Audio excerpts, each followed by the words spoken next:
Okay, let's begin. Let's get the show on the road. So today, I wanted to do this on Wednesday and spend today doing examples, but we can get through this now and then figure it out later. I'm going to derive a bunch of rules for us. So last time we really focused on finding derivatives of functions via the limit definition, and you will be required to do that on quizzes and tests, as I mentioned.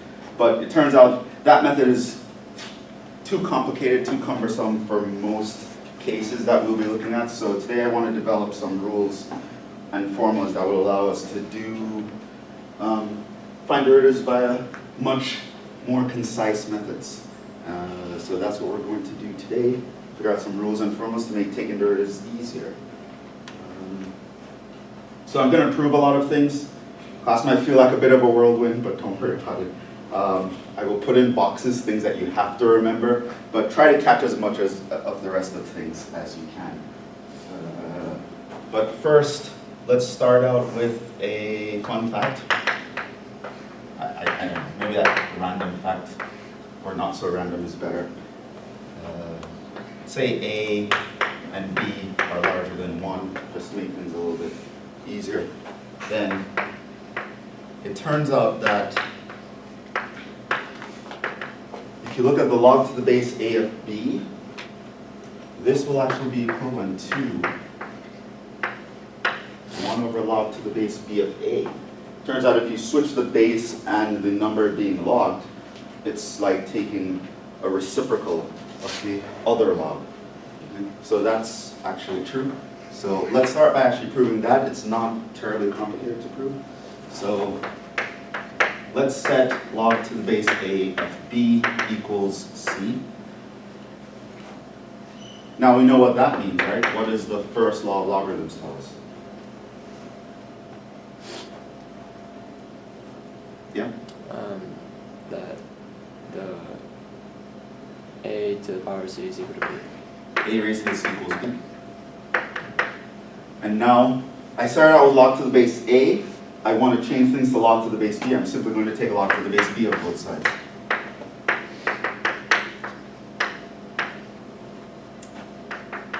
What's log to the base B of B? It's 1. And this guy, we can use law 8 or 9, I forgot which one, that will allow us to bring this power down in front. And so now solving for C, by division, my A is not 1, so I know I'm not taking the log of 0, and so I can divide by that. So it turns out that log to the base A of B is equal to 1 over log to the base B of A by doing that. Okay. Now why is that important? Here is why. Now,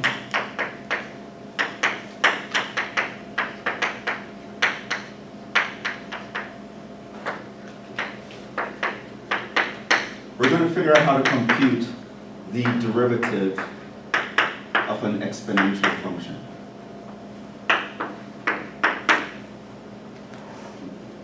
What is that?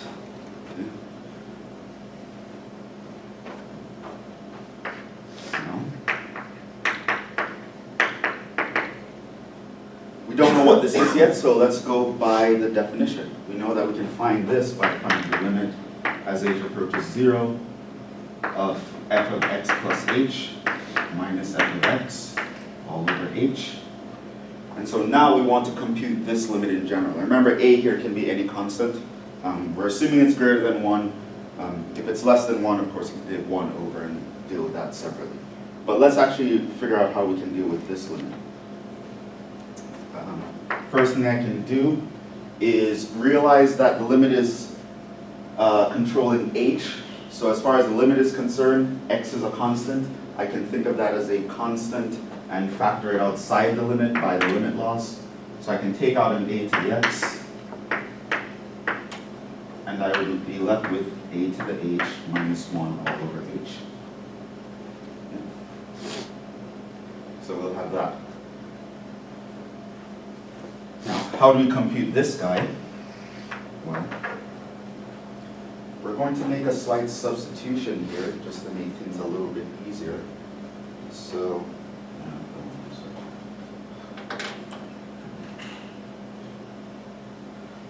we're going to do a change of variable. So what we're going to do is we're going to set like some other number, n, to be equal to the numerator, 8 minus 1. So we're going to make a change of variable here. And I'm using n to be quite suggestive. Of course, this would mean that n plus 1 is equal to a to the h. And if I want to solve for h, which is what I'm going to do, I can take log to the base a of both sides.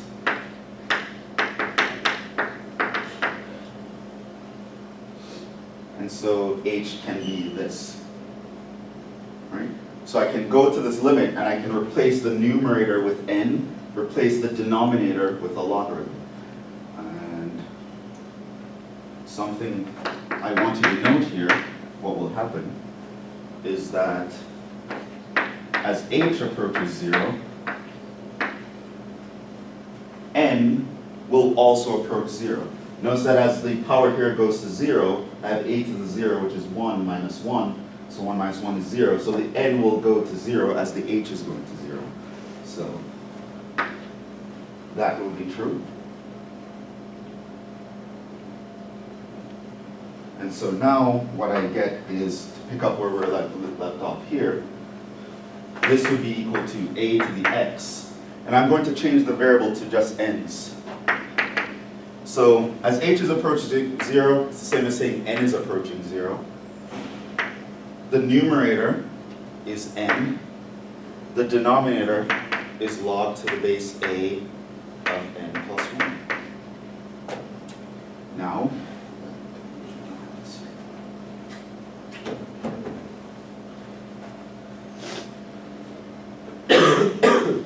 let's try to figure out what this is.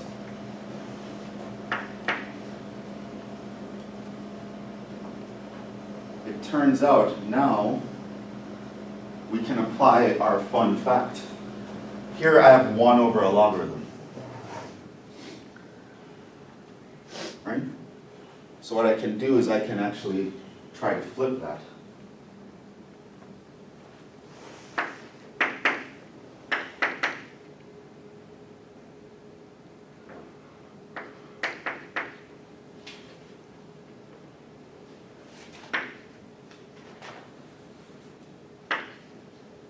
So what is that going to become here?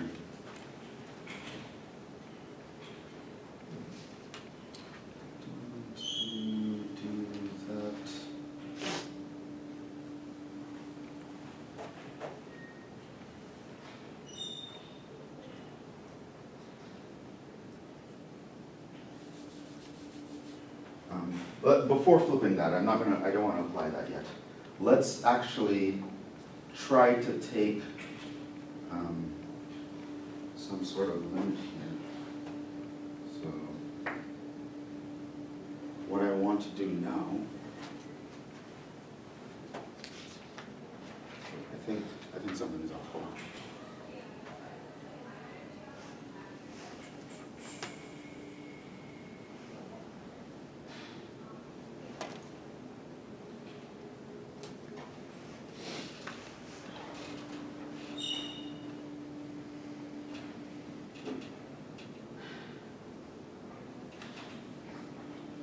Okay. I wanted to rewrite this a little bit. I'll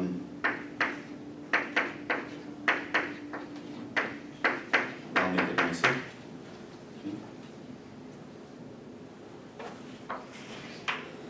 Okay, my n is not necessarily 0, so what I did is I write n as 1 over n, 1 over 1 over n, and I can apply a log rule there to say this can come up in the power.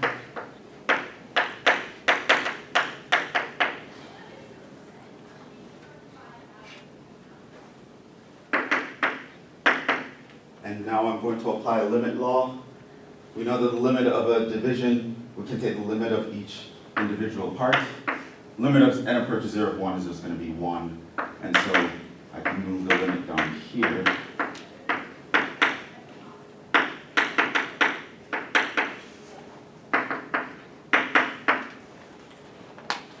Now, in another class, I told you that limits can pass through continuous functions. The logarithm is a continuous function.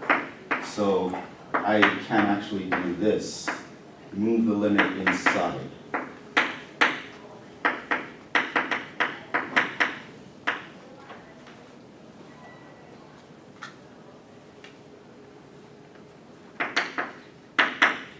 Does this limit look familiar? What is that? That's E. That was our definition for E. One of our definitions. So it turns out that this becomes log to the base A of E. It's funny how E popped up out of nowhere, but we'll take it. That simplifies matters a lot. And now I want to apply the fun fact.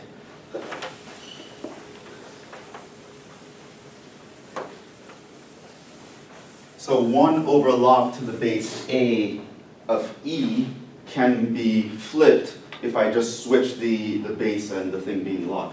So this is equal to A to the x times log to the base E of A. Our fun fact from earlier. What's log to the base E of A? What's our notation for that? ln. It's ln. That's the natural logarithm. Therefore, this is how we differentiate an exponential function. So what this ultimately implies is that the derivative of a to the x is going to be a to the x ln a. So that you need to remember. So for example, now if someone asks you to find the slope of, say, 2 to the x, what's that? Well, that's going to be 2 to the x ln 2. Right? Someone asks you, what is the derivative of pi raised to the x? Well, that's going to be pi raised to the x times ln of pi. Right? Once we have a function like that, a constant,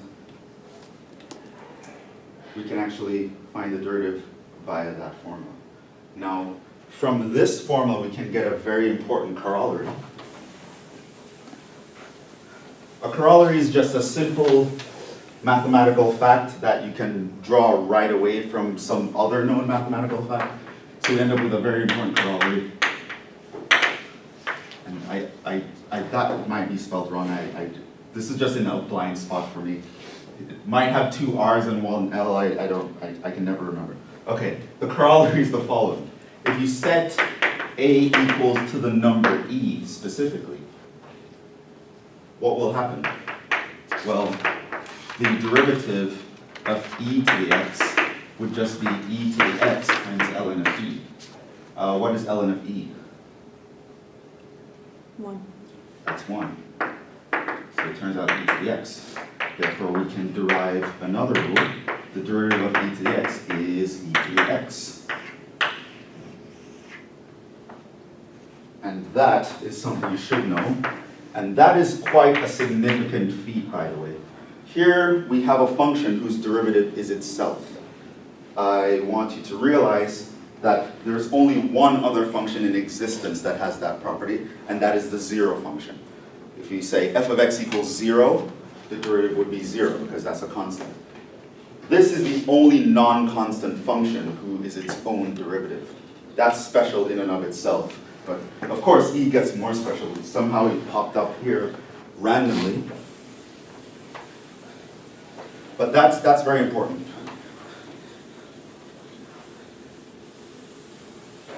So E to the x, and any constant times E to the x by consequence, will be the only non-constant function that is its own derivative. That's very special.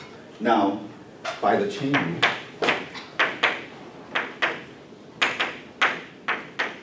which we spoke about last time,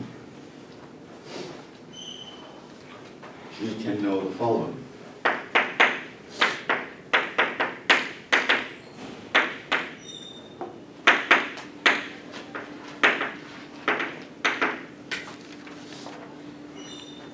One, let's say I wanted to differentiate a to the u, where I'm saying u is just some function of x. So some other random function, not just x itself, but some other function that I can plug in.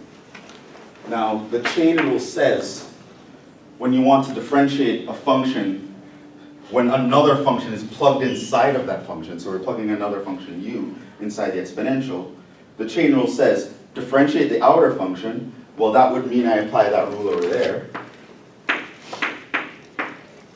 And then you multiply by the derivative of the inside function, which is going to be u prime. So we immediately get this fact true. And also, the derivative of e to the u is just going to be u prime e to the u by the same reason. If you don't like memorizing stuff, one thing you could do is you could memorize the chain rule versions of any rule I give you and ignore the basic versions, because you'll notice that in the event that u is x, as in the original formula, the u prime will be 1. So remembering this, you automatically remember that. But I don't think it should be too much of a problem. So if anything, these are the more important rules to remember, the chain rule versions of the rule. So to differentiate a general exponential, it's the exponential times the log of the base. If the base happens to be e, you don't do anything. The derivative of e is itself. Applying the chain rule to these rules, we get this. So for example,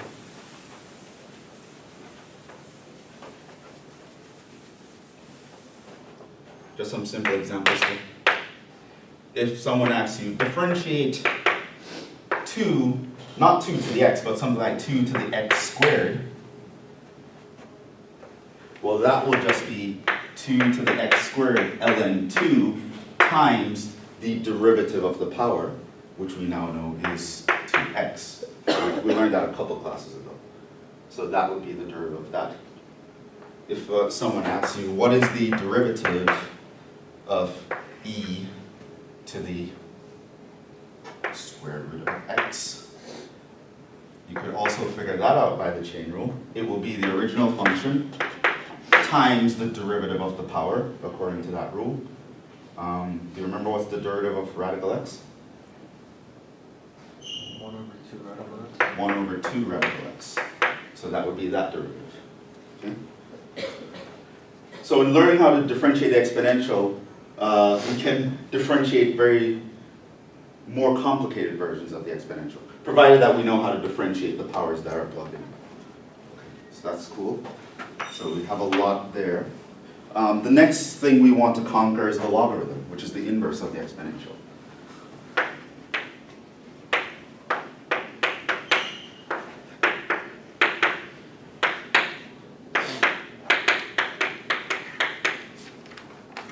So let's actually figure that out. So set y equals ln x. We wish to find y prime. Let's figure out how we're going to get to y prime.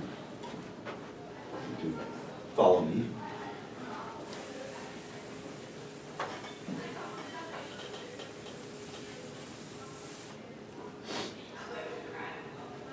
So if y is equal to ln x, by our log rules, I can actually rewrite this as e to the y would equal to x.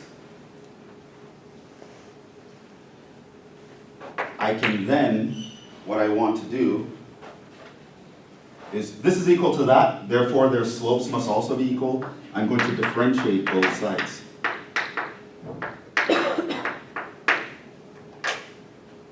Derivative of e to the y is going to be what? E to the y times the derivative of y.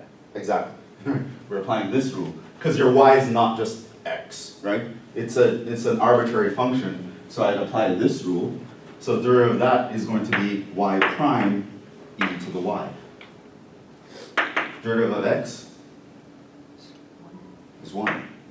This means that I can solve for y prime. That's going to be 1 over e to the y. But what is e to the y? Well, e to the y is x. So that is just 1 over x.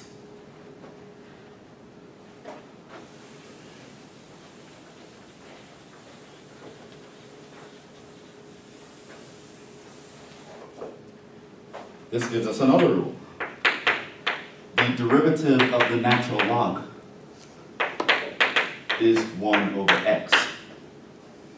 Now here, notice here, our x was assumed to be positive because it had to work in the logarithm. You might ask yourselves, what if the x was negative? Well, we know the x can't be 0, clearly. It can't be 0 in a logarithm, but neither can it be 0 in the derivative because you divide by 0. But you might want to know, what about if the x were negative? So here's one way to do it, if that case.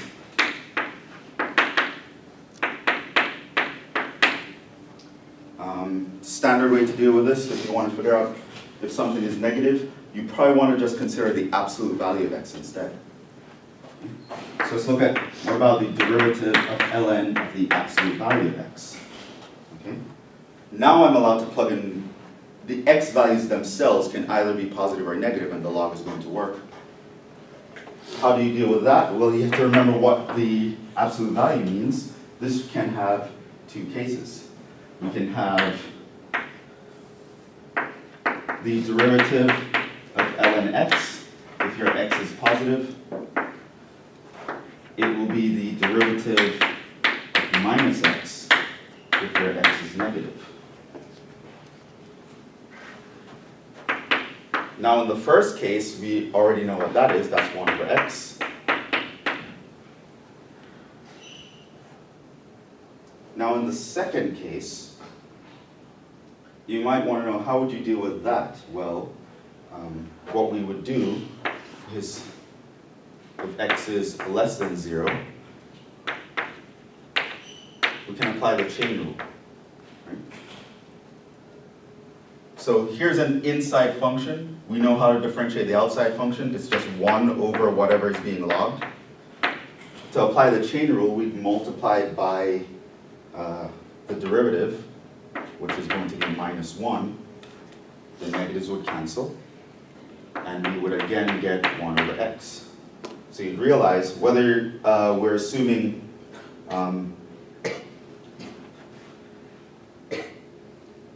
the log of the absolute value is actually still 1 over x, right? So whether your x is positive or negative, you're going to have this if you plug in the absolute value. That's going to be important for us later as well. And so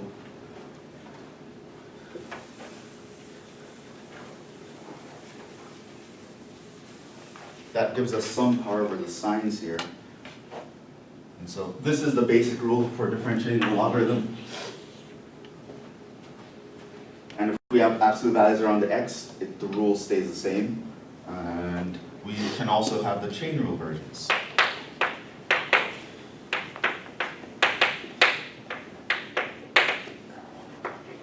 We can say the derivative of ln of some function is just going to be, well, the derivative of the outer function times the derivative of the inner function, which we usually just write this right on top of that. U prime over u. So this is in a box, that I remember.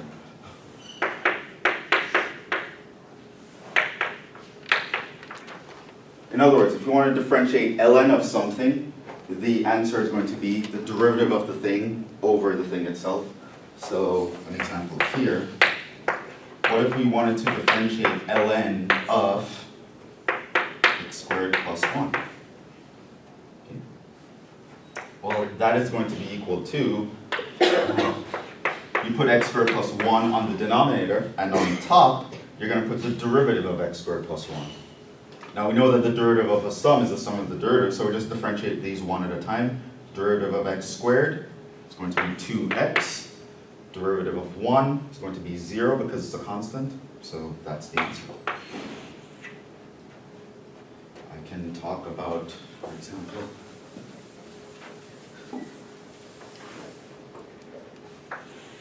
we now know how to differentiate something like ln of radical x plus 2 to the x. We now know that. This is what's going to be. You look at the thing inside the log, that goes in the denominator. On top, you put the derivative. We know the derivative of radical x is 1 over 2 radical x. Plus, we now know the derivative of 2 to the x would be 2 to the x ln 2. And that would be your answer.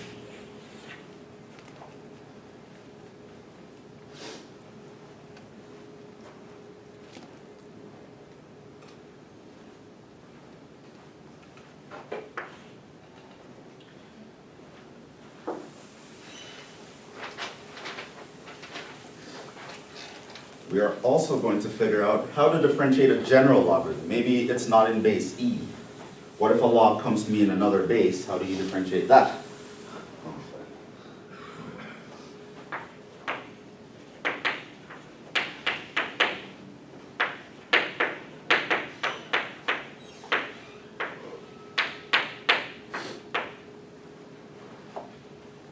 The trick there is to use the fact that we now know how to differentiate the natural log. We can pretty much change any other log into the natural log by applying the change of base formula.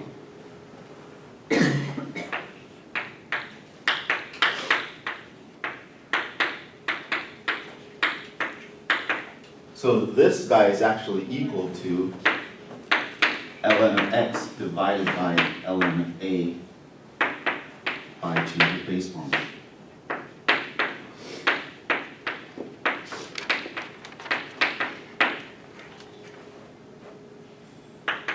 Now, ln of a is going to be a constant. I can factor that out. Ln of x, I know what that is. That's 1 over x. So it turns out that that gives you 1 over x ln a. And so that's how you differentiate a general logarithm.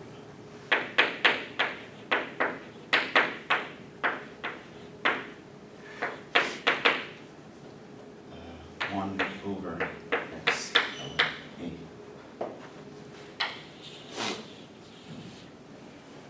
So, example, if I ask you to differentiate log to the base 2 of x, this is simply going to be 1 over x ln 2.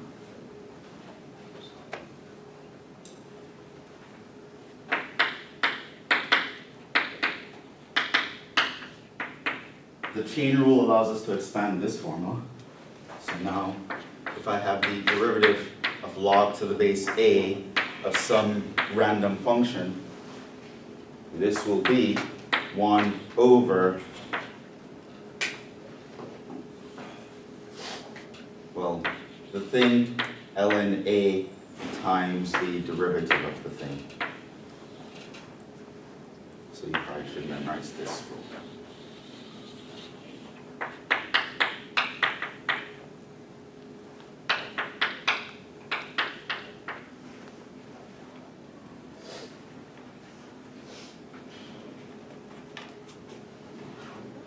Yes? On the exam, are you gonna say like, by the chain rule, like, solve this, or? No, I'm literally just gonna ask you problems. Like, differentiate this, differentiate that, differentiate We're that. always gonna have to do it by the chain rule.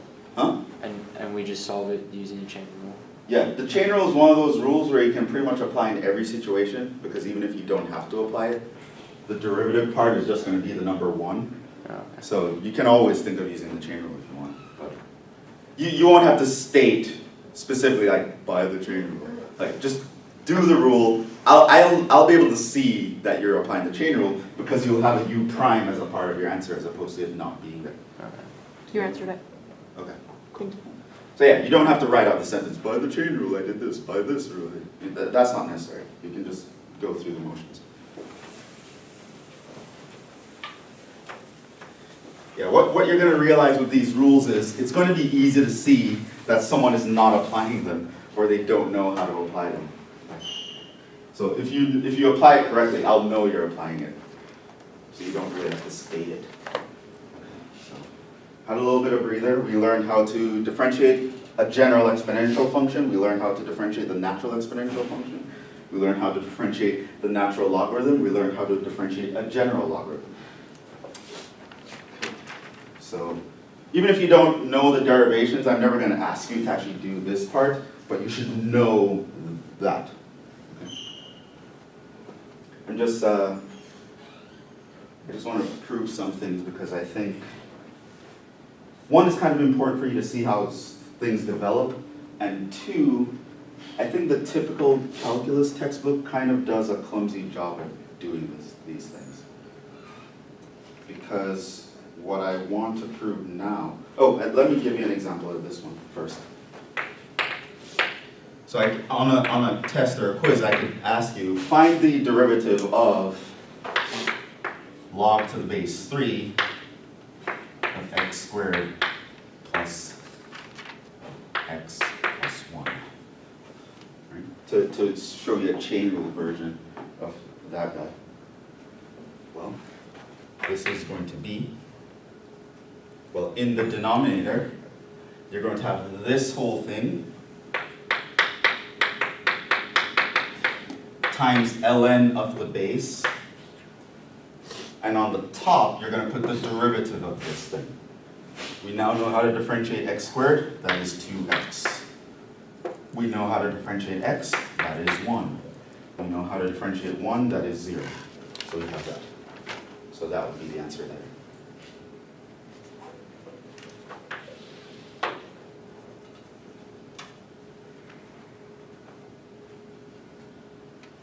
Now I want to prove one of the most basic derivative rules.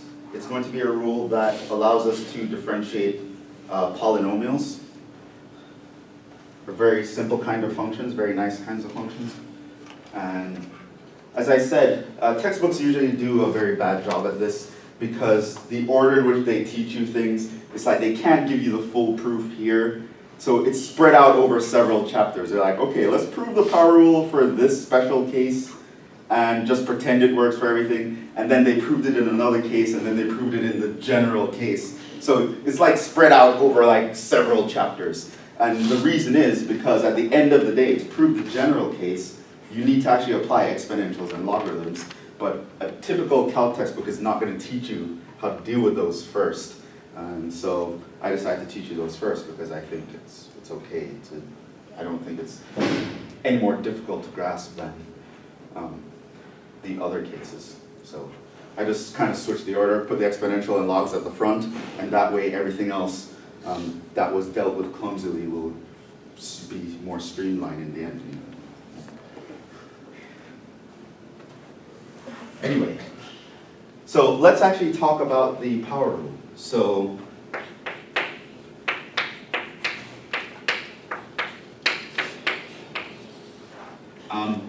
this is the rule that tells us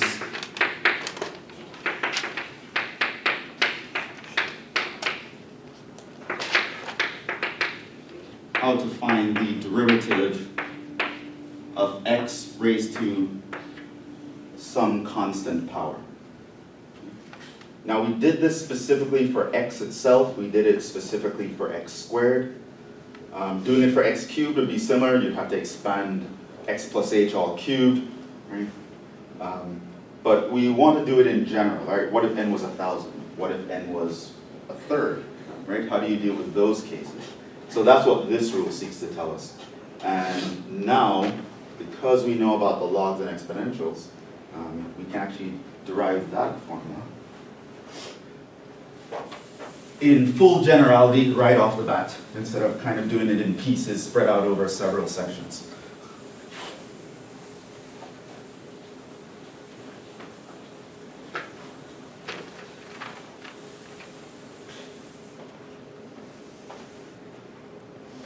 So let's actually do that. So let y equals x to the n. we want to find y prime.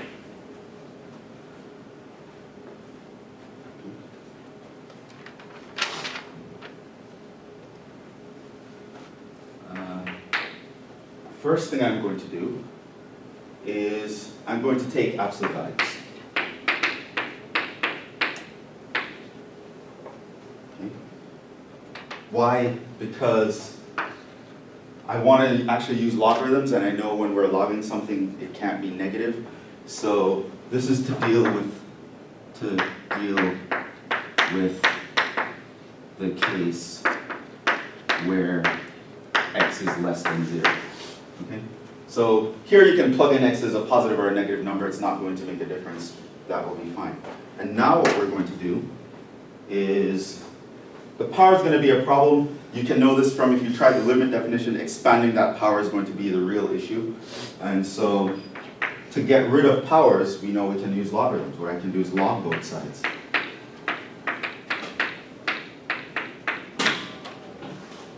And on the right side, that allows me to bring the n down in front.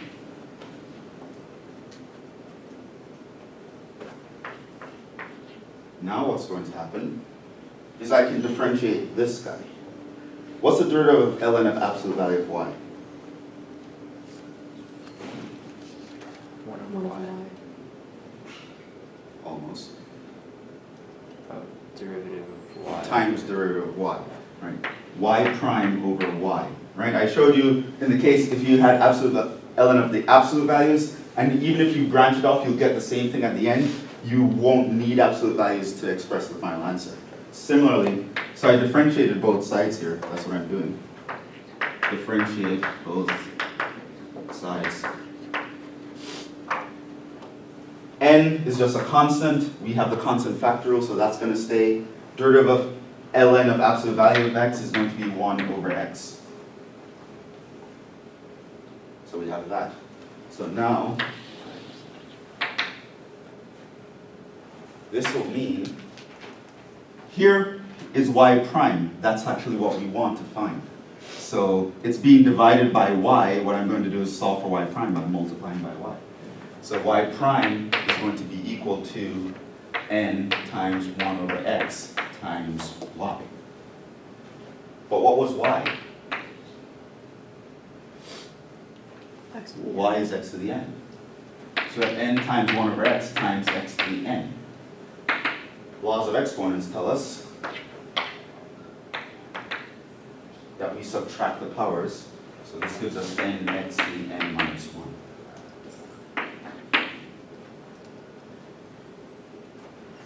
It's worth noting, so this means that the derivative of something that looks like this, where n is a constant, is going to be nx to the n minus 1. That will work for any constant. Now, it's worth noting, this helps us deal with positives and negatives, but 0 itself is not shown. But it's worth mentioning that if x happens to be 0, then this is just the derivative of 0, and you can plug in 0 here and it'll still work out. So the formula does cover the 0 case.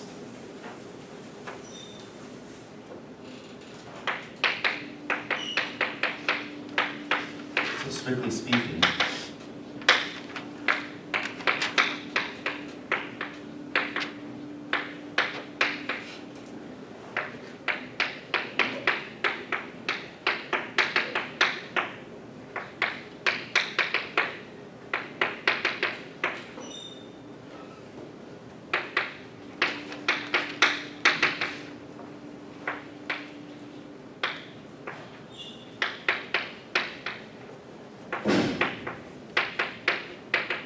derivative of 0 would be 0. And that happens to just be any number times 0 raised to a power is going to still be 0. And so we can say, so you wouldn't even apply the power rule in the 0 case. So we can say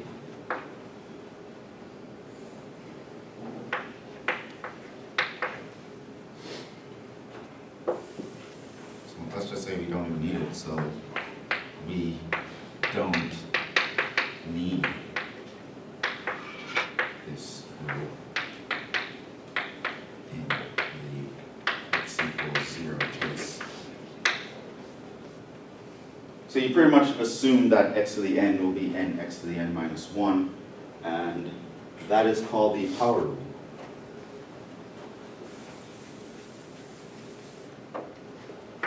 So you can now state that derivative of x to the n is n x to the n minus 1, where n is a constant. Very important rule. It's pretty much the first derivative rule your textbook would talk about, but they wouldn't be able to prove it without using logarithms. Not in its most general form anyway. So that's called the power rule. It's a very important rule. Talks about differentiating x to a power. So that means, as an example, if I wanted to differentiate x to the 5th, it's going to be 5x to the 5 minus 1, or 5x to the 4th. Or if I wanted to differentiate x to the minus 12, well, that's going to be minus 12 x to the minus 13.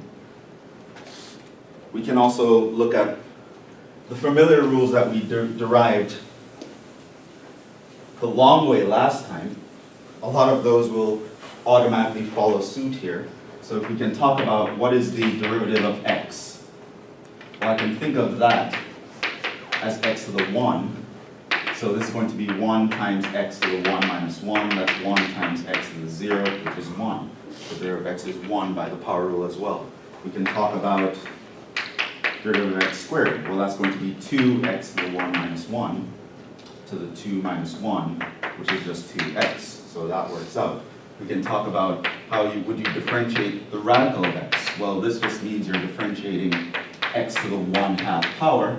A half is a constant, so I can take that half and subtract 1 from the power, half x to the minus a half, and that works out. We can talk about 1 over x. Well, I could just think of this as x to the minus 1. Applying the power rule, coefficient comes down in front, subtract 1 from the power, minus x to the minus 2, etc. Right? All those rules we can get like this, according to the power rule. Once something is x to a constant power, you can differentiate it using this power rule.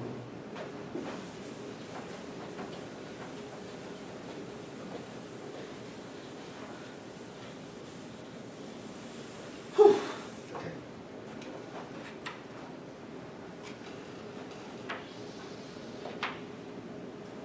A bit long-winded, but you can literally just remember the things in the box and it will be fine.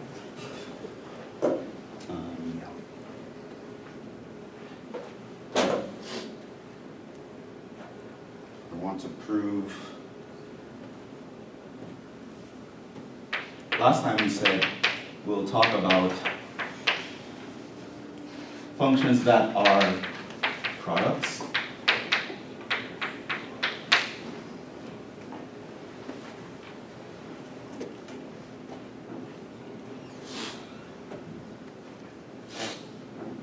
So the thing is, if you wanted to differentiate something that looks like this, applying our rule,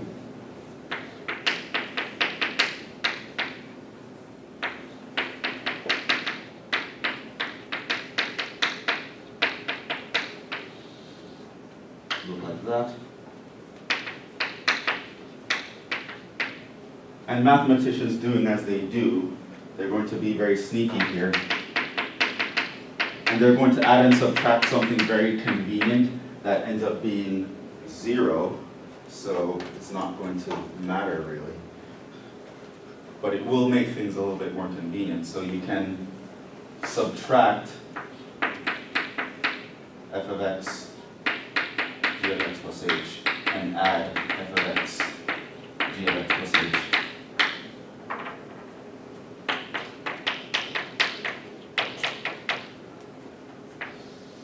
So they add and subtract something in the middle, and what you realize is now you can actually break this fraction into 2 parts. I'm going to group the first part of this fraction.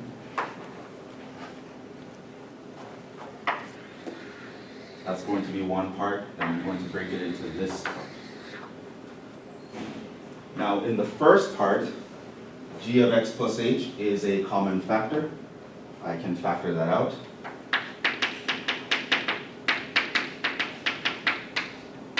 Let's move it to the right side.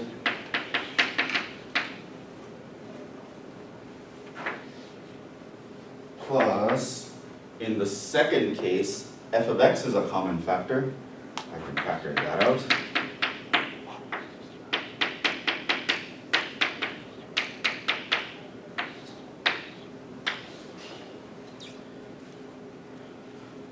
The more perceptive among you would realize that if I take the limit of that, that's just the derivative of f. If I take the limit of this, that is the derivative of g. We also know by the log rules, the limit rules, the limit of a sum is just the sum of the limits, and the limit of a product is the product of the limits. So I can pretty much distribute that logarithm indiscriminately across this expression, and we end up with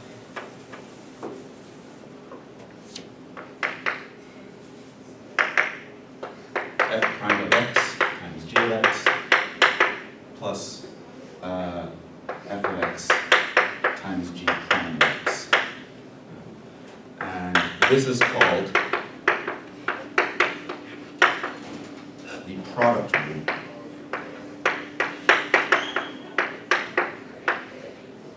So there's a rule that tells us how to differentiate products. So if I have f times g, the derivative of that will be the derivative of the first times the second plus the first times the derivative of the second.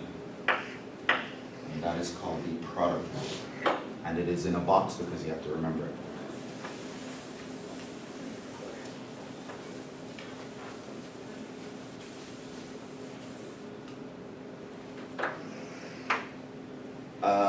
There's a slight variation on the product rule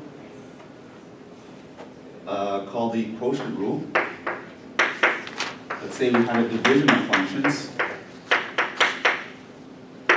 We don't have to go through this whole definition again. The trick here is to think of this as a product. Think of it as f times the inverse of g. And so now we can apply the product rule. It's going to be the derivative.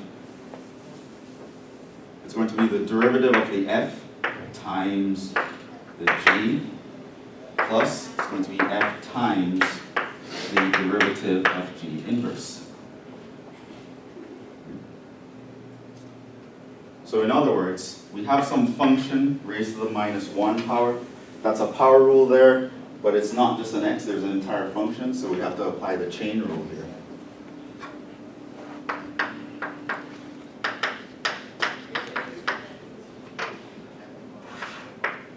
So this will be f prime times g inverse plus f times, take the minus 1, put it down in front, subtract 1 from the power, minus 2. Because this is not just an x, chain rule takes effect, you have to multiply by the derivative of the inside.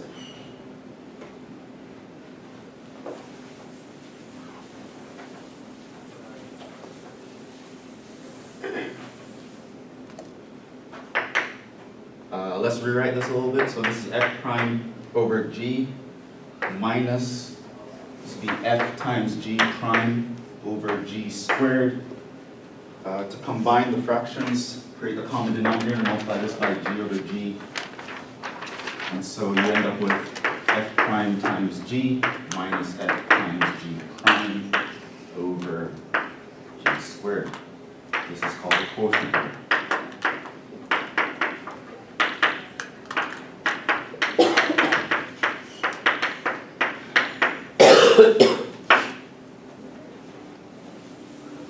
Let me state it concisely, put it in a box.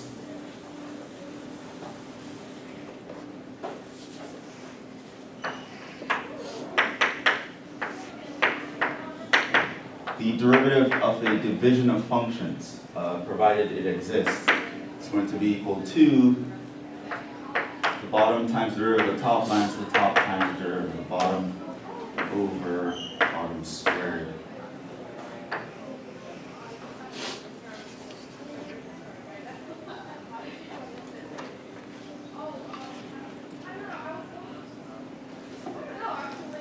And we'll stop it. Allow the brains to, the steam to stop coming off the brains. So next class we'll do a bunch of examples, talk a little bit more about derivatives, but we'll stop there for now. Do we have class on Tuesday? No, it's a No, Monday it's another schedule.